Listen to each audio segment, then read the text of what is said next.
It's time to stop! It's time to stop, okay? No more! Where the fuck are your parents? Who are your parents? I'm gonna call Child Protective Services. It's time to stop!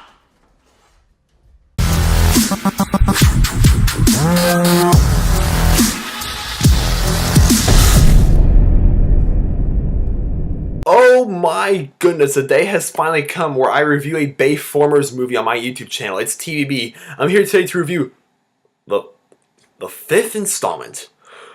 The fifth installment in the Transformers franchise. Transformers: The Last Knight.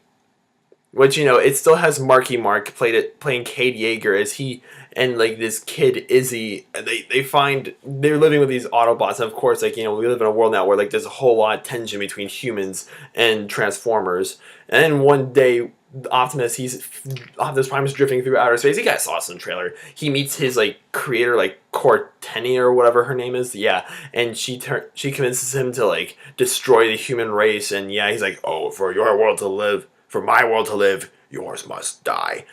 Yeah, but oh my, I can't believe that's what you think this film's plot would be, right? Oh no. This film's plot is either non-existent or there's way more to it than meets the eye, and that's not a good thing. Okay, let me just briefly sum up my thoughts on the Transformers franchise as a whole. Like, the first Transformers film, I don't remember too much from it, to be perfectly honest, but I remember it being an enjoyable film. You know, just like a fun film that you can just watch. Like that sort of thing. Don't expect a whole lot of it. The second film, Revenge of the Fallen, is a guilty pleasure of mine. Like, viewers, I know that movie is dumb as a stump, but that's why I like it. The third film, Dark of the Moon, I wasn't really a fan of it. I just wasn't into it. The fourth film, Age of Extinction, back in 2014, it was okay. Like, I don't hate it as much as everybody else does, but I've been dreading The Last Knight ever since I saw the first trailer. I was just like, why? Why are they having Optimus Prime, like, be a bad guy? Like, come on. I'm kind of sick of that premise. Like, that's been done a lot lately where, like, two former friends or, like, a former good guy goes back to being a bad guy.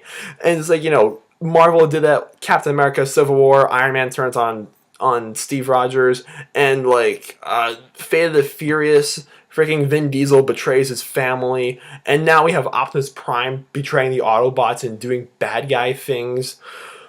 And even in the animation series they're doing with Despicable Me 3, just, guys, I don't know if I'm the only one who's kind of tired of that premise, but guess what? The part where Optimus Prime is, like, wrecking things is the last 30 minutes of this movie. So that means you have, like, you know, of course he meets this Cortenia, whatever her name is, in the beginning part of the film, but then it's like between that and the last 30 minutes when he finally comes back is like all this stuff in between. Like, I think this movie, I don't quote me on this, but I think this movie is a little more than 2 hours. Yeah, it feels longer than that because there's just so much stuff. You get, like, unnecessary stuff you just gotta slog through, like Marky Mark as Cade Yeager. You know, I mean, I'm not too sure. I honestly don't know if I like him as much as Shia LaBeouf's character, but just, like, this whole, they have this, they're trying to connect it to I guess the Merlin legend, like, you know, from the medieval ages, where, like, oh, Merlin left a staff that was rightfully belonged to Transformers, now Decepticons are trying to steal it. Yeah, there's that plot point, and then there's, like, Cade Yeager who's trying to keep in touch with his daughter, even though he can't give her, like, her exact location. Like, he gets a lot of messages from his daughter, but, like, he can't respond. And of course, there's that plot point. And then he meets this, like, sexy British lady who's a professor, and she's gonna help him, like, defeat the Decepticons, and yeah. And then they meet Anthony Hopkins in this movie. Anthony Hopkins, you are Hannibal Lecter. Like, how much money did they dump on your front lawn for you to be in this movie? Like, you're such a talented actor. What are you doing in a Michael Bay movie? And you have, like, the three Autobots in the last movie, like, you know, Hound and the Samurai one and the Scottish one just living in this junkyard with all these, like, baby Dinobots. And you have freaking, like, mega spoiler alert, Megatron returns for this movie. Oh boy, yeah. So, like, there's, like, there's 4 villains. Like, Unicron is mentioned a lot, but, like, he's barely in it. And yeah, there's the Cortenia chick, whatever her name is. And then there's, like, Megatron, and, like, he reassembles his team of, like, Decepticons, you know, from various prisons, and these like Decepticons. Oh no, I don't like them. I miss Starscream. Like, and the Starscream is mentioned too, and it like it gave me it made me grieve. I never thought I'd use that word in a Transformers movie review. Oh my lord.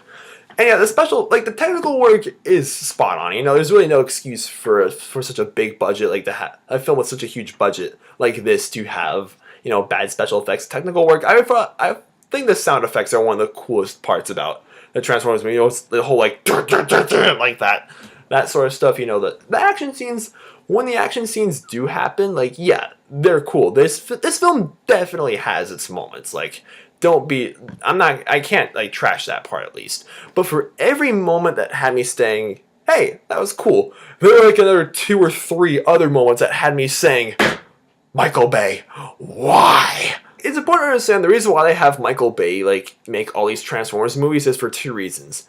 Make money and sell toys. Michael Bay's done both that very well. But like with this film is I believe this is the lowest like rating it's ever gotten for a Transformers movie, and from what I've heard, it's not even doing that well at the box office. So, ooh, I mean, apparently, like I heard that when they announced Age of Extinction, they're announcing a new Transformers trilogy with Mark Wahlberg, you know, to take off where Shia LaBeouf left off. But it's like, ooh, I just like a 6th Transformers movie, like. Companies, just because your movie makes a lot of money doesn't mean it needs a sequel. Like, you know? Just because, like, you know, Grown Ups was trashed by critics, but it made a lot of money, so they gave it a sequel. The sequel is also garbage. But so with this, like, if this film isn't, like, even if this film is a financial success, like, it maybe won't be a humongous financial success, but, you know, a financial success is still a financial success. I think a 6th film, I would not be surprised if it bombs.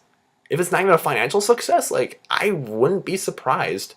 Like, maybe if it's the kids get bored of Transformers toys, and, like, and you know, all the other viewers are just tired of Michael Bay's nonsense with these Transformers things. Like, I saw his theater, like, 7 o'clock on a Saturday night. I didn't see a single 10-year-old in the entire theater. Now that is saying something. Alright, you guys, Transformers last night, again, it does have its moments, like, you know, Mark Wahlberg, this performance, he's fine, you know, like, the acting in this movie, the voice performances for the Transformers, you know, like, again, this film, it's fun at parts, but remember, I use that word very, like, loosely, parts, but there's plenty of other moments that just have me groaning, and the film's plot is, again, it's either an absolute mess or it's just non-existent.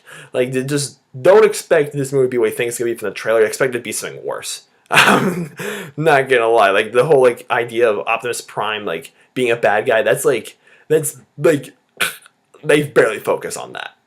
Ugh. Well, I mean, Transformers last night, I gotta go for a 3 out of 10 stars. Fingers. Okay, it's an unlikable film. Alright, so out of the five Transformers movies, like, you know, just with the Michael Bay franchise, like, which one is your favorite, or which one's your least favorite? Let me know in the comments down below, please, and give this review a rating where you feel it deserves. Subscribing to this channel, please. All my links are in the description like always. My name's TVB9. I will see you guys later.